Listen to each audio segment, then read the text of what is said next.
एक गंभीर सवाल है। बागेश्वर बाबा धीरेंद्र शास्त्री, चूंकि उसके फॉलोअर बहुत अधिक हैं, वो चिल्ला चिल्ला के कह रहा था कि हम सनातन का ये मजबूत करने आए हैं और जो नहीं आएगा वो देशद्रोही कहलाएगा।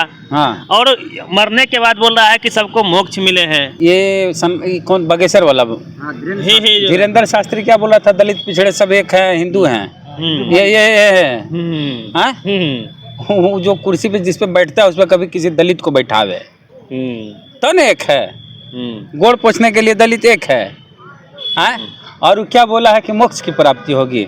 उसको तो एक और कौन है, शंकराचार्य, वो तो बोले हैं कि आइए आपको धकेल देते हैं वहीं और आपको भी मोक्ष की प्राप्ति करवा देते हैं। अगर गंगा किनारे मरने से मोक्ष की प्राप्ति होती है तो बाबा बागेश्वर को पीएमसीएच में भर्ती करा दे। अगर बीमार पड़े तो बच गया तो ठीक, नहीं तो मोक्ष की प्राप्ति। पीएमसीएच गंगा किनारे है, एनएमसीएच गंगा किनारे है, आईजीआईएमएस गंगा किनारे, पूरा पटना गंगा किनारे है। जहां बागेश्वर बीमार पड़े उसको पटना में लाके छोड़ दीजिए, फेंक कह दीजिएगा, छोड़ दीजिए। बच गए तो ठीक, गुजर गए तो मोक्ष की प्राप्ति होगी। मरता वही ना बोला कि मरता नहीं है कोई, मोक्ष की प्राप्ति होती है गंगा किनारे। तो बाबा बागेश्वर को गंगा किनारे रख दीजिए। चंद्रशेखर रावण बड़े नेता है, नगीना से सांसद है। उन्होंने डंके की चोट पे कहा कि 75,000 करोड़ का खर्चा महाकुंभ में किया गया है। का इतना खर्चा बाबा साहब अम्बेडकर की जयंती में कर सकती है सरकार, या स्कूल कॉलेज यूनिवर्सिटी में कर सकती है सरकार? नहीं, बाबा साहब की जयंती में हम नहीं कहते हैं कि खर्चा कीजिए। बाबा साहब की जयंती पे खर्चा मत कीजिए। बाबा साहब के लोग जो हैं उनके रहने की, खाने की, पीने की, अच्छे स्टैंडर्ड वाली ज़िंदगी जीने की व्यवस्था कीजिए। उनको विदेश में पढ़ने की ज़रूरत है, विदेश में पढ़ाइए। उनको अंग्रेजी माध्यम में पढ़ना है तो वो पढ़ाइए। बाबा साहब पे खर्चा नहीं कीजिए जैसे मेला में कर रहे हैं, कोई ज़रूरत नहीं। बाबा साहब को ऐसे ही लोग जानते हैं। बाबा साहब की किताबें जो रोक दी गई हैं छपने के लिए, वो किताबें छपवाइए।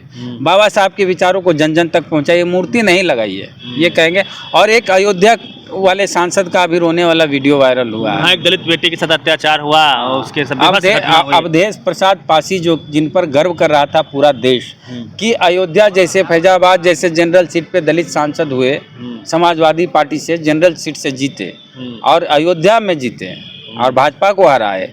वर्ल्ड कप थे। हाँ, वर्ल्ड कप, समाजवादी पार्टी के वर्ल्ड कप कहा जाता था। वो आदमी रो रहे हैं, मजाक बना दिए अपने सांसद होने का। सांसद रोएगा ऐसे हैं? प्रेस कॉन्फ्रेंस करके रो रहे हैं। कुछ भावना नहीं। अरे आप बच्चा नहीं जी, 5-6 बार आप विधायक रहे हैं, मिल्कीपुर से अभी बेटा चुनाव लड़ा रहे हैं, अपने सांसद हैं और आप रो रहे हैं करने के लिए सांसद बने हैं आप। मैंने जात का नाम खराब कर दिया वो दलित समाज का। मैं सांसद होके पगला जैसा रो रहे हैं आप। अरे सांसद सीखिए, चंद्रशेखर आजाद रावण अभी नया सांसद बना, दहाड़ना है। सांसद का मतलब एक संसदीय क्षेत्र का नेतृत्व करता होता है और एक संसदीय क्षेत्र का नेतृत्व करता रो रहा है। आप मजाक का पात्र बन गए। एक बार और समाजवादी पार्टी के कोई नेता था, बापू कहाँ चले गए, गजब टाइप से रो रहा था, याद होगा, वीडियो वायरल हुआ। कहाँ हम लोग को छोड़, एक्टिंग नौटंकी नहीं कीजिए, बात कीजिए। बोल गई है भावना में नहीं, कोई भावना उम्र के साथ अनुभव होता है, समझे? भावना उगना कुछ नहीं होती। आपको बोल्डनेस के साथ बात रखनी है दलित के मुद्दे पर, भीख नहीं मांगना। वो जमाना गया, दहाड़ना है। कुंभ पे सर एक सवाल लास्ट करते हैं। किस तरह से मीडिया द्वारा फैलाया गया कि मौनी अमावस्या के दिन अमृत की वर्षा होती है, जो अमृत नहीं पिएगा वो अमर नहीं हो, मतलब इस तरह से फैलाई गई। और एक तरफ आप लोग अम्बेडकरवादी विचारधारा को लेकर बात करते रहते हैं। एक सेकेंड, महाकुंभ में अमृत की वर्षा हुई और पहले भी हुई होगी। तो जो महाकुंभ में, पिछला महाकुंभ में गया होगा, अमृत वर्षा में गया होगा, वो आदमी नहीं मरा होगा। 100,000 साल पहले भी कुंभ होता होगा तो उस समय अमृत की वर्षा हुई होगी। 12 साल में हो जाता है। हर 12 साल में, तो आदमी नहीं मर रहा होगा। ये सब फर्जीवाड़ा से निकलिए भाई साहब, तार्किक बनिए, अंधविश्वास से बाहर निकलिए। खास करके हम दलित पिछड़े लोगों को बोलते हैं, ये सब अंधविश्वास से बाहर निकलिए।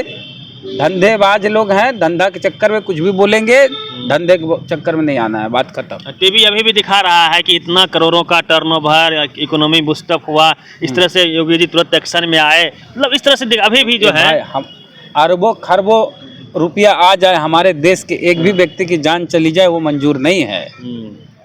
हम पैसा नहीं देखते हैं।